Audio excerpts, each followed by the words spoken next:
గుడిమల్కాపూర్లో భారీ అగ్ని ప్రమాదం సంభవించింది. మెట్రో పిల్లర్ నెంబర్ 111 వద్ద కార్ డెంటింగ్ షాపులో మొదలైన మంటలు పక్కనే ఉన్న సైన్ బోర్డు వెల్డింగ్ షాపునకు వ్యాపించాయి.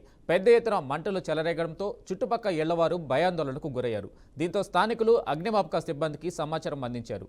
ఫైర్ ఇంజన్లు రావడానికి ఆలస్యంగా రావడంతో స్థానికులు ఆగ్రహం వ్యక్తం చేశారు. అక్కడికి చేరుకున్న ఫైర్ సిబ్బంది మంటలు ఆర్పుతున్నారు.